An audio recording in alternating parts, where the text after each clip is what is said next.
Wenn du glaubst, die Covid-Pandemie war wirtschaftlich schlimm oder auch die Energiekrise nach dem Einmarsch Russlands in der Ukraine 2022, dann hast du noch nichts gesehen. In diesem Video zeige ich dir, warum der Krieg im Nahen Osten einen globalen Energieschock auslösen könnte und warum Deutschland ganz besonders gravierend davon betroffen sein wird. Und am Ende erzähle ich dir, welche Länder verhältnismäßig sicher sind. Bleib also auf jeden Fall bis zum Schluss dran.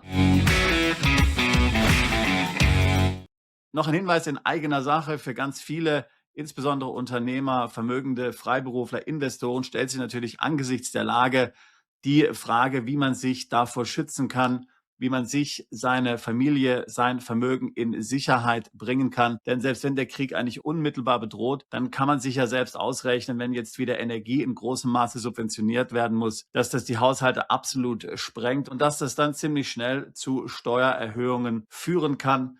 Zum Beispiel eben, dass Krypto, Gold und Immobilien nicht mehr steuerfrei verkauft werden können. Maßnahmen, die ja schon lange geplant sind und auch gewollt sind. Es gibt Wege, dich davor zu schützen, dein Vermögen international zu diversifizieren, Bankkonten außerhalb der EU zu haben, auszuwandern, zweite Staatsbürgerschaften, Aufenthaltsgenehmigungen. Genau das sind die Themen, um die es auch bei unseren Seminaren geht. Jetzt brauchst du einen Plan B. Unser großes Plan B-Seminar, das Schweizer Taschenmesser für deinen Plan B, findet im Juni statt. Das solltest du dir auf jeden Fall anschauen. Mit dabei ist wieder Herr General Außerdiensten Erich Warth, lange Sicherheitsberater von Kanzlerin Angela Merkel. Er kann natürlich zu den ganzen Geschehnissen Einblicke liefern, die du und ich nicht haben, und wird auch entsprechende Prognosen dazu abliefern können, hinter geschlossenen Türen natürlich. Das ist nicht für die Öffentlichkeit bestimmt. Weil das jetzt ja noch ein bisschen hin ist, je nachdem, wann du dieses Video schaust, habe ich mich entschieden, dazu ein Online-Seminar zu geben. Wir nennen das Optionalität in der Praxis. Wie kannst du sicherstellen, dass du Optionen hast?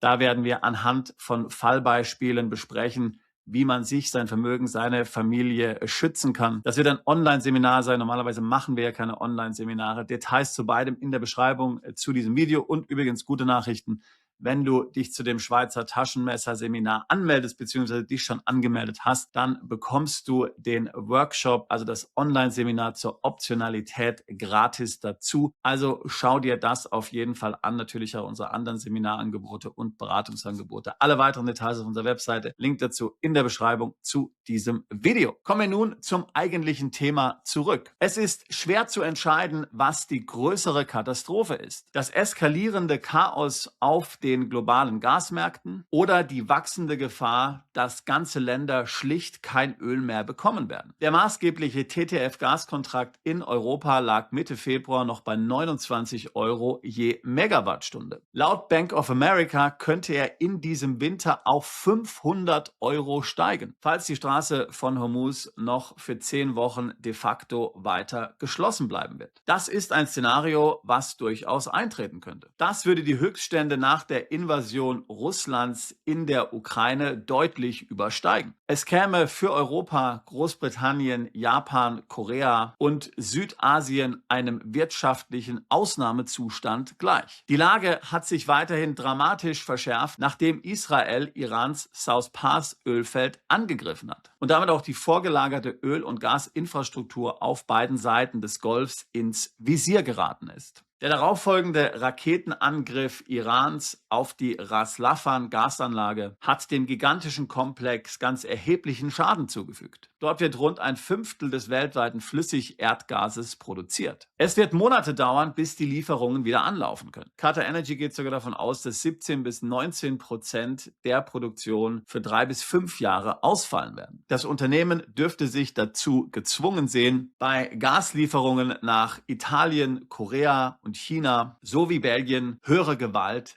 geltend zu machen. Beim Öl ist die Lage nicht besser. Der Papiermarkt, auf den wir ja alle schauen, wenn du also bei Google eingibst, wie ist momentan der Ölpreis, bildet das tatsächliche Ausmaß dieser Katastrophe überhaupt nicht ab. Die physischen Lieferungen stehen unter weit größerem Druck, als es der Ölpreis von aktuell rund $113 vermuten lassen würde. Tatsächliche Lieferungen aus dem Dubai Corp oder Omans Murban werden bereits zu fast $170 pro Barrel gehandelt, da asiatische Raffinerien verzweifelt versuchen, jede verfügbare Menge zu sichern. Ganz schlimm sieht es im Flugverkehr aus. Kerosin kostet in Rotterdam bereits über $210 und in Singapur sogar über $240. Kurt Barrow, Vizepräsident für Öl bei S&P Energy, warnt schon heute: Es könnte physisch unmöglich werden, ausreichend Versorgung zu sichern. Es ist einfach nicht genügend Öl da. Wenn die Meerenge von Hormuz für 2 Monate geschlossen bleibt, werden Anlagen ohne Rohstoffe dastehen. Wir werden echte Rationierungen erleben. Es wird Panikkäufe und Hamsterverhalten geben. Das sagt er. Er nennt es die größte Lieferunterbrechung aller Zeiten. Netto fehlen dem Markt rund 15 Millionen Barrel pro Tag.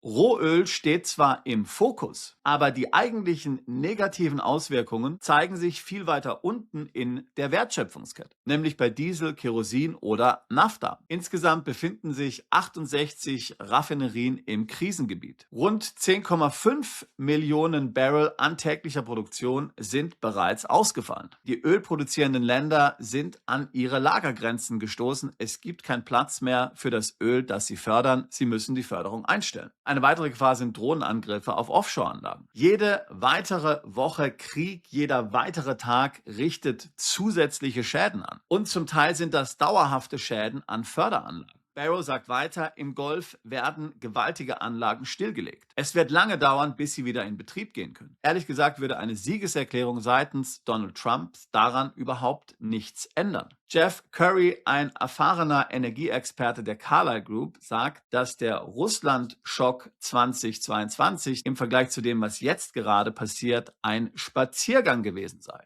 Die Welt werde innerhalb von 2 Monaten an eine harte Grenze stoßen. Wir können gezwungen sein, Flugzeuge am Boden zu lassen. Wir müssen möglicherweise Chemiewerke herunterfahren. Wir müssen geringere Ernten hinnehmen. Soweit Curry. Er fährt fort: Kohlenwasserstoffe sind so tief in die Wirtschaft integriert, dass der Ausfall einer Teilkomponente eines Teilprozesses viele andere Komponenten und Prozesse mitreißt. Öl und Gas sind nicht nur Energie. Sie stabilisieren Stromnetze und treiben globalen Transport an. Sie ermöglichen die Produktion von Düngemitteln und sind die Grundlage für Kunststoffe. Die Märkte haben gelernt, geopolitische Schocks zu ignorieren. Rücksetzer kaufen, Anstiege verkaufen. Denn man ging bisher immer davon aus, dass sich die Lage am Ende wieder beruhigt. Doch manchmal erweist sich diese Gelassenheit eben als gefährliche Selbstzufriedenheit. So Jeff Curry. Curry vergleicht die aktuelle Situation mit der Fehleinschätzung im Januar 2020, als viele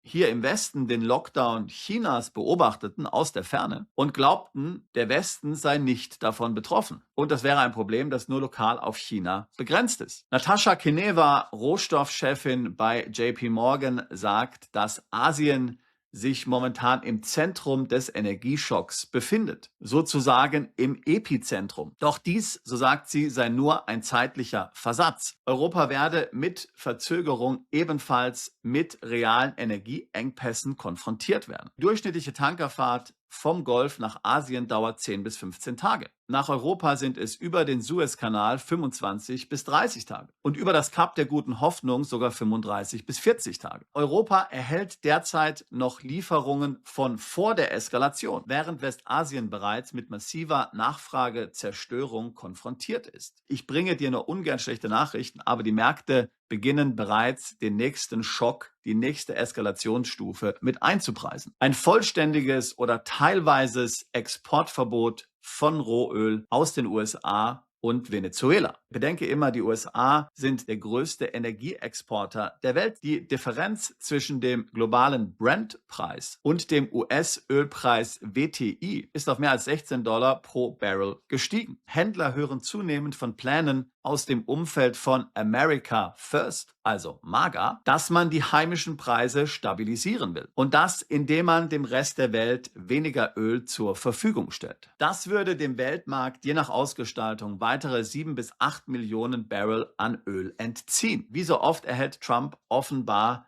zweifelhafte Beratung. So sagt zum Beispiel Kevin Hassett, Leiter des National Economic Council des Weißen Hauses, also sowas wie die Wirtschaftsweisen, auf höchst naive Weise, wie ich finde. Selbst wenn sich der Krieg ausweitet, würde die US-Wirtschaft davon nicht betroffen sein. Was für ein komplett verrücktes Statement. Aber es könnten noch weitere Eskalationsschritte folgen. Von den pro-iranischen Houthi-Rebellen im Jemen haben wir bisher noch überhaupt nichts gehört. Tatsächlich herrscht dort verdächtige Stille, verdächtige Schweigen. Tatsächlich verfügen sie über Mittel, die Houthis, Tankerverkehr im Roten Meer zu stören. Außerdem könnten sie wichtige Exportterminals Saudi-Arabiens angreifen. Wir beobachten genau, ob die Houthis in den Konflikt eingreifen und den Schiffsverkehr gefährden. Das sagt Helima Croft, frühere CIA-Analystin und heute bei RBC Capital. Schon wenige Drohnen- und Raketenangriffe könnten die Ölpreise weiter sehr stark ansteigen lassen. Die USA sind weitestgehend von den Auswirkungen der Gaskrise isoliert. Nicht isoliert aber sind sie von steigenden Ölpreisen. Wie ich es ja schon in mehreren anderen Videos gesagt habe, liegt der Benzinpreis bereits in etlichen Bundesstaaten durchschnittlich über $4 pro Barrel. In den Augen der Bevölkerung wird das als extrem hoch wahrgenommen und die Leute fangen an, auf die Barrikaden zu gehen und ihren politischen Unmut zu äußern. Hier wird Druck auf Trump ausgeübt und mit zunehmendem Druck steigt eben das Risiko, dass Trump zu drastischen Maßnahmen greift, wie zum Beispiel das angesprochene Exportverbot. Also amerikanische Unternehmen dürfen kein Öl mehr exportieren. Das Öl wird alleine für den amerikanischen Markt produziert. Er könnte ebenfalls Venezuela dazu zwingen, ihre Produktion vollständig den USA zur Verfügung zu stellen. Des Weiteren wird er in der Lage sein, Kanada unter Druck zu setzen, wenigstens die schweren Ölsorten zu festgelegten Preisen zu verkaufen. Das würde zwar kurzfristig für die USA Entlastung bringen, langfristig wäre die Strategie jedoch sehr riskant. Denn raffinierte Produkte wie Diesel oder Benzin werden global gehandelt und die USA müssen weiterhin bestimmte Rohölsorten importieren. Ein solcher Schritt könnte die Weltwirtschaft in schwere Turbulenzen stürzen. Das würde natürlich auch den USA letztlich dann sehr schaden, weswegen die Aussage, dass die USA von dieser Krise mehr oder weniger isoliert sind, meiner Meinung nach komplett falsch ist. Die optimistische Sicht ist, wie so oft, dass Trump zurückrudert. Dass er klein beigibt, wenn er sieht, dass die Märkte stark reagieren. Die pessimistische ist, dass der Konflikt weiter andauert, weiter eskaliert und die Straße von Hormuz weiterhin geschlossen bleibt. Wie so oft hängt alles davon ab, ob die beteiligten Akteure bereit sind, einen Ausweg zuzulassen. So, welche Konsequenzen hat das für uns? Wie ich es vorhin dargestellt habe, vergleichen Analysten die aktuelle Lage schon jetzt mit der Covid-Krise und auch der Energiekrise nach dem Einmarsch Russland in die Ukraine. Damals wurden die Energiekosten für die Bevölkerung in vielen Ländern subventioniert, denn der einfache Bürger konnte sich einfach diese hohen Energiepreise nicht mehr leisten. Das waren Pakete, die haben Hunderte von Milliarden an Euro gekostet. Jetzt ist die finanzielle Situation vieler Staatshaushalte weitaus schlechter, insbesondere natürlich auch der deutschen, denn man gibt hier sehr viel Geld aus für Rüstung, weiteren Ausbau des Sozialstaates. Man hat zwar Rekordsteuereinnahmen, aber auch Rekordschulden und es reicht trotzdem nicht aus und es klaffen große Haushaltslöcher. Ein weiterer solcher Schock würde dazu führen, dass Steuern erhöht werden müssen. Wo man zuerst anklopft, das werden natürlich die sogenannten Leistungsträger sein, die sogenannten Reichen, die Vermögenden, denn denen tut's ja nicht so weh. Und die SPD wollte ja schon lange Bitcoin, Gold und Immobilien besteuern, also einen steuerfreien Verkauf nach einer gewissen Spekulationsfrist teilweise oder ganz verbieten. Du kannst davon ausgehen, dass das in den Büchern steht. Ich habe es ja schon vielfach gesagt, auch während Covid haben viele linke Politiker einen neuen Lastenausgleich gefordert, also eine Zwangshypothek auf Immobilien. Ich persönlich kann mir das nicht vorstellen. Dieses Recht behält man sich zwar in Deutschland vor bei der Politik, aber dazu muss meiner Meinung nach das Land in Schutt und Asche liegen, bis diese Karte gezogen wird. Aber wie gesagt, das ist nur meine Meinung. Ich habe es ja gerade eben gesagt, schon während Covid haben ja viele Politiker mit dieser Möglichkeit kokettiert. Wahrscheinlich erhalte ich aber, dass die tiefer hängenden Früchte erstmal gepflückt werden, also Erhöhung der Erbschaftssteuer, möglicherweise Einführung einer Vermögensteuer. All die Dinge, die ja schon lange diskutiert werden und das eben ist genau das Problem auch an den Diskussionen. Dann könnte die Wegzugsteuer weiter verschärft werden, zum Beispiel auf die Art und Weise, wie man es aus Österreich kennt, wo ja auch die Wegzugsteuer komplett auf privates Anlagevermögen gezahlt werden muss. Also das heißt, wenn du da ein paar Aktien in deinem Depot hast, musst du Wegzugsteuer auf die nicht realisierten Kapitalgewinne bezahlen, wenn du Österreich verlässt. Das gibt es in Deutschland ja momentan nicht oder in nur sehr eingeschränkter Weise, nämlich bei ETFs, in die du mehr als 500.000 Euro eingezahlt hast. So, also das sind die Maßnahmen meiner Meinung nach, die bei einem solchen Schritt folgen können. Wir haben ja schon vielfach hier gesagt in vielen Videos, dass der Staat nur nach einer Gelegenheit sucht, nach einem Anlass, warum er solche Maßnahmen einführen kann. Die sind schon lange vorbereitet. Und meiner Meinung nach könnte diese Krise das auslösen. Man weiß natürlich nicht, ist ja völlig klar, ist jetzt alles Spekulation, aber deswegen habe ich ja hier etliche Analysten zitiert, die eine hohe Glaubwürdigkeit haben. Das sind ja nicht irgendwie Leute, die an Verschwörungstheorien glauben oder irgendwelche Schwurbler, wie man so schön sagt, sondern das sind Wirtschaftsexperten und so sehen sie die Lage. Und wenn sie die Lage so sehen, ist relativ wahrscheinlich, dass die Politiker ebenfalls die Lage so sehen. Tatsächlich reden ja manche schon von Hamsterkäufen, wie ich dir vorhin gesagt habe. Also, wie kann man sich vor einer solchen Situation schützen? Zunächst mal, wenn man schon ausgewandert ist oder möglicherweise plant auszuwandern, dann ist ja die Frage, welche Länder eigentlich hier sicher sind. Welche Länder können sich selbst versorgen mit Energie? Welche Länder sind diesbezüglich autark? Ich habe jetzt mal einige Länder diesbezüglich zusammengestellt. Ich sage nicht, dass du dann auswandern sollst unbedingt. Ich gebe dir damit nur eine Inspiration. Ich sage weder, dass die Länder gut sind, dass sie schlecht sind, dass sie steuerlich attraktiv sind. Ich nenne dir jetzt einfach nur einige Beispiele von Ländern, die bei der Energieversorgung relativ unabhängig sind. Die sichersten Länder in puncto Energieversorgung sind ganz klar USA, Kanada, Norwegen und Australien. Die Gründe sind ganz klar. USA ist der größte Exporteur von Rohöl. Sie haben auch immense Erdgasvorkommen, aber mittlerweile muss man eben sagen, sie produzieren auch sehr viel Energie aus erneuerbaren Quellen. Sie haben eben die Flächen und sie haben das Wetter in den Südstaaten, um das zu tun und haben ein sehr viel wirtschaftlicheres Mindset diesbezüglich, als man das zum Beispiel in Deutschland hat. Kanada ist ebenfalls strukturell stark, auch hier hohe Öl- und Gasvorkommen. Norwegen ganz klar in dieser Hinsicht Europas sicherer Hafen. Sie sind ebenfalls Exporteur von Öl und Gas. Australien ist ebenfalls bedeutender Flüssiggasexporteur und vor allen Dingen in Australien hat man ja bereits gezeigt, dass man den Willen hat, im Ernstfall Exporte einzuschränken. Also das sind sicherlich die Top-Tier-Länder. Sehr stark bei der Stromversorgung in Europa sind aber zum Beispiel auch Island, Schweden und Frankreich. Einer der größten Fehler, den Deutschland gemacht hat, ist nach der Fukushima-Katastrophe aus Propagandagründen, aus populistischen Gründen, aus Ideologiegründen die deutschen Atomkraftwerke zu beschließen. Die Länder, die ich dir jetzt genannt habe, Island, Schweden und Frankreich, haben eine sehr solide Basis, haben eine sehr solide Energieversorgung aus der Kernkraft und gewinnen daneben dann auch noch, was ja auch sehr positiv ist, Energie aus erneuerbaren Quellen. Schweden zum Beispiel setzt neben der Kernenergie sehr stark auf die Wasserkraft. Frankreich gehört in puncto Stromversorgung zu den stabilsten Ländern aufgrund der sehr guten Infrastruktur an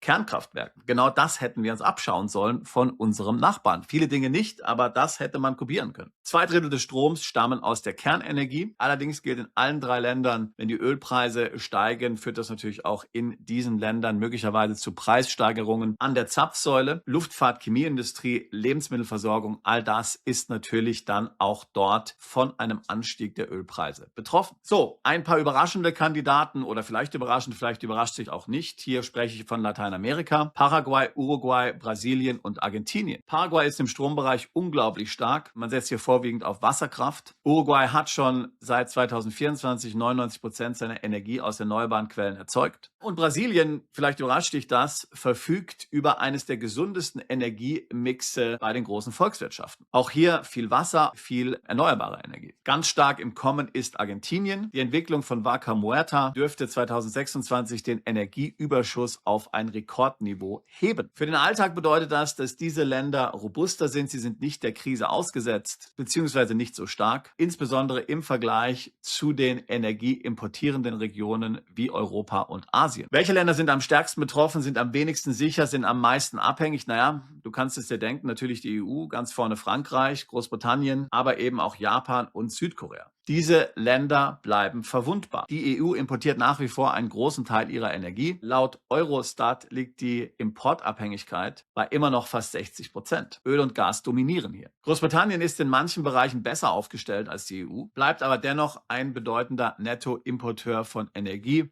42% der Energie muss importiert werden. Natürlich gibt es viele Kriterien, warum man sich ein Land aussuchen soll für eine Auswanderung oder auch einen Plan B, aber das kann vielleicht mal eine Inspiration sein. Gerade die lateinamerikanischen Länder sind ja sowieso interessant. Du hast ja wahrscheinlich auch gesehen, dass wir unsere Aktivitäten dort in den letzten Monaten intensiviert haben. Da wird noch einiges mehr von uns kommen. Der Kollege Hali Bida hat ja hier bei uns intern die Verantwortung für Lateinamerika übernommen. Ich packe schon mal auch Infos zu dem, was wir da machen, in die Beschreibung dieses Videos mit hinein. Sicherlich gibt es hier keine schnellen Antworten und man sollte auch keine schnell Schnellschüsse machen, aber man sollte schnell mit der Vorbereitung beginnen und da nicht länger warten. Man sollte die Lage genau weiterhin beobachten. Für viele unserer Mandanten heißt das, Vermögen ganz klar international zu diversifizieren. Das heißt zum Beispiel, nicht zu viel Vermögen in deutschen Immobilien gebunden haben. Denn, wie wir ja neulich gehört haben von Herrn Fratschaf, er hat ja selbst gesagt, Immobilien kann man nicht ins Ausland verschieben. Da wollen wir jetzt mal richtig die Steuern erhöhen, damit die Reichen eben hier auch ihren fairen Anteil mit leisten können. Viele Mandanten haben Edelmetalle gekauft, lagern die dann im Ausland, zum Beispiel in Singapur. Man hat Konten im Ausland, zum Teil außerhalb der EU, vielleicht auch in Ländern, die nicht vom automatischen Informationsaustausch betroffen sind. Man setzt sich mit dem Thema zweite Staatsbürgerschaft auseinander, vielleicht auch Citizenship by Investment. Denn irgendwann als letzte Stufe, wenn gar keine Steuern mehr erhöht werden können, dann wird die Besteuerung der Staatsbürgerschaft kommen. Davor wird man, wie ich es vorhin schon angedeutet habe, aber die Auswanderung erschweren. Man wird möglicherweise die Wegzugsteuer erhöhen, möglicherweise auch die Möglichkeit, eben weitere Staatsbürgerschaften zu erwerben, indem man das Staatsbürgerschaftsgesetz wieder einschränkt. Also,